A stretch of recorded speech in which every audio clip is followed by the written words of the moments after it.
Rain glazed the empty streets of Grayford when Officer Ryan Kincaid hit the flashing lights. The red and blue reflection crawled up the side of an old pickup truck.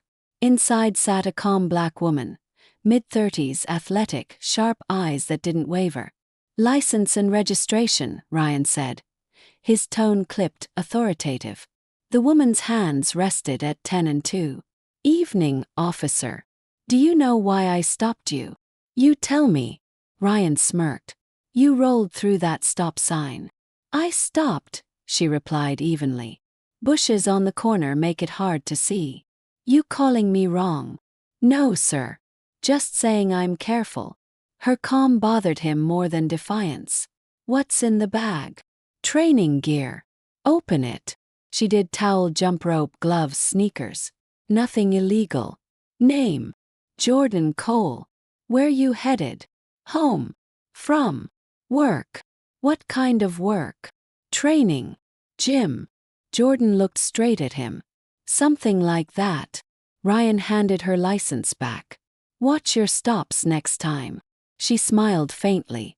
"You too, officer." He frowned but said nothing as she drove off. 3 hours later, Ryan entered Grayford Police Headquarters, shaking rain from his jacket. The floor gleamed with fresh mop streaks. A janitor worked silently near the front desk. Ryan stepped through the wet shine, boots squeaking. The janitor looked up. It was her. "Jordan." "Evening, officer," she said softly. Ryan froze. "You again. Guess we both work late." She turned back to the mop. Measured. Unbothered. Ryan walked off, jaw tight. The next morning, Chief Alvarez called him in. "You've got solid numbers, Ryan," the chief said. "But your complaints are stacking up. Too aggressive. Too many people saying you escalate when you could de-escalate."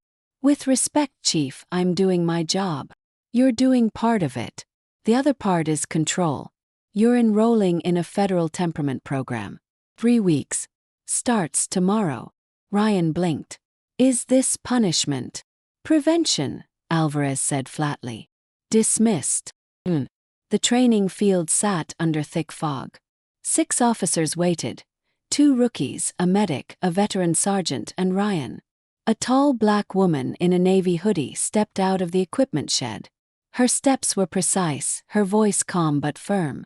"I'm Coach Cole," she said. "Phones off. Pride off. Let's begin." Ryan's eyes widened. The janitor.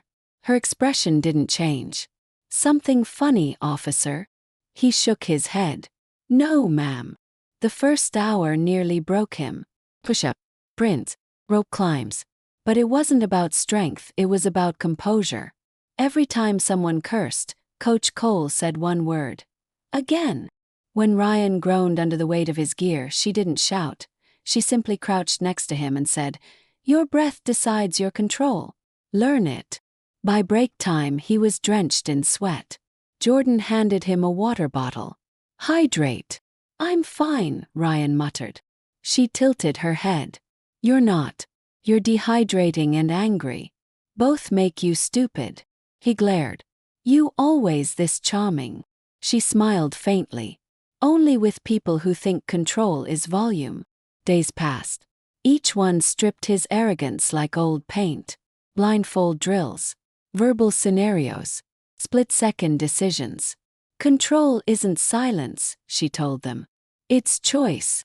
Ryan wanted to roll his eyes, but deep down he knew she was right. By day 4, he'd failed the de-escalation scenario 7 times. Every time a role player shouted or cursed, he reacted too fast, too hard. "Again," she'd say. The last time, he slammed his helmet down. "These fake setups don't teach real fear." Jordan's voice was steady. "Neither does ego." That night, he returned to the field alone. Rain drizzled. He ran laps until his lungs burned. When he finally stopped, Jordan stood by the fence, holding her training gloves. "You lock the gate?" she asked. He shook his head.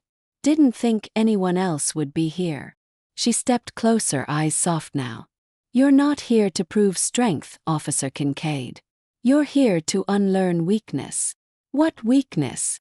Thinking control means being louder. He didn't answer. She tossed him a pair of mitts. Hit. But control your breathing. They trained under the lights in silence, her movements surgical. His messy but determined. When he finished, chest heaving, she said quietly, "You've got potential. But until you stop needing to win, you'll always lose." By the next week, thunder loomed over the city. Inside the training house, speakers blared arguments and alarms. Ryan entered fast. Too fast. "Reset," Jordan said. Again he misread a gesture. "Reset," he cursed.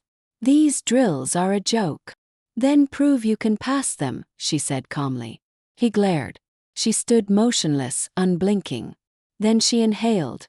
Deep, slow, deliberate. Her composure was contagious. He mirrored her breath. His heartbeat steadied. His tone softened.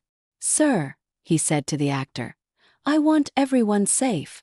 Work with me." The intercom clicked. "Good." When they came out, rain slammed against the roof. Chief Alvarez stood by the shed with folded arms. Jordan removed her cap. "Time for honesty," she said. "Officers," Alvarez said. "Meet Master Chief Jordan Cole, retired U.S. Navy SEAL. 20 years of service. First black woman to complete the SEAL instructor program." The air went still. Ryan felt his throat close. The janitor was one of the most elite soldiers alive. Jordan looked at him. "You were careful with procedure, Officer Kincaid," she said. "Not with respect." He lowered his eyes. "Yes, ma'am. You can fix mistakes," she said. "But only if you admit they exist." The next morning he arrived first. He set cones. He taped mats. He didn't speak, didn't brag. By week 2, the same officer who used to bark orders was now calming rookies through drills. When frustration flared, he remembered her breathing technique. When fear appeared, he steadied it instead of crushing it. During Community Day, families filled the field. Kids ran obstacle courses while officers cheered. A little girl froze at the tunnel entrance. Ryan crouched. "Scary, huh?" She nodded. "It's only dark at the start," he whispered. "Give your eyes a second, they'll find the light." She smiled and crawled through. Later he found Jordan packing ropes. "I was wrong about you," he said. She glanced up. "We're all wrong about something vital, Ryan. The trick is seeing it before it costs someone else their peace. I don't want to be that cop anymore." Then breathe longer than your pride. 2 nights later, a domestic call hit dispatch, shouting outside an old mill. When Ryan arrived, neighbors filmed from their porches. A man yelled, fists clenched. A woman held a crying child. Ryan approached slowly. "Hey," he said softly. "You want to be heard, right? I can hear you better by that fence." The man hesitated. His breathing matched Ryan's without realizing. He stepped back. The woman and child slipped inside. No cuffs, no shouts, just silence. After midnight, Ryan drove to the training field. Moonlight shimmered on puddles. Jordan leaned on the fence, arms folded. "How'd it go?" she asked. "Everyone's safe," he said. "That's the job. I owe you an apology." She smiled. "You already gave me evidence." "Evidence? That you're different when no one's grading." Weeks passed. Ryan carried her voice everywhere. On traffic stops, he explained each movement before acting. He started talking to people like humans, not suspects. Fear didn't control him anymore. His breath did. At the closing ceremony, Chief Alvarez spoke proudly.